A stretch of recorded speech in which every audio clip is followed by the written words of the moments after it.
असे नवनवीन व्हिडिओ पाहण्यासाठी आजच कृषी चर्चा फेसबुक पेजला लाईक करा आणि व्हिडिओ आवडला असेल तर नक्की शेअर करा। नमस्कार, मी पंजाब डक। आज मी आहे माझ्या शेतामध्ये आणि हे माझा आहे 23 ऑक्टोबरचा प्लॉट आणि आजच्या हा 44 दिवस झालेले।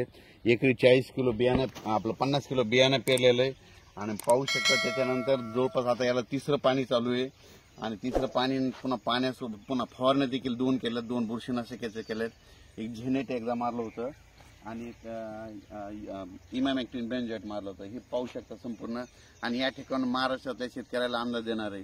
राज्यातल्या सर्व शेतकऱ्याला सांगू इच्छितो की राज्यामध्ये आणखी 2 दिवस म्हणजे 7 तारखेपर्यंत हवामान खराब राहणार आहे।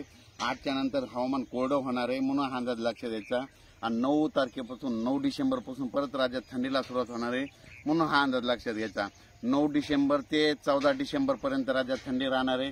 15ला परत वातावरण खराब होणार आहे म्हणून हा अंदाज लक्षात घ्यायचा। पण राज्यातल्या सर्व शेतकऱ्याला सांगू इच्छितो की राज्यामध्ये सध्या हवामान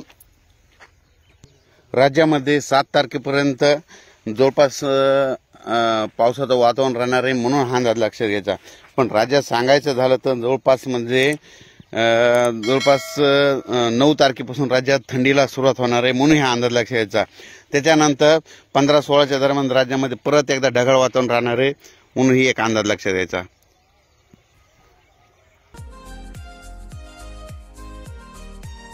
असे नवनवीन व्हिडिओ पाहण्यासाठी आजच कृषी चर्चा फेसबुक पेजला लाईक करा आणि व्हिडिओ आवडला असेल तर नक्की शेअर करा।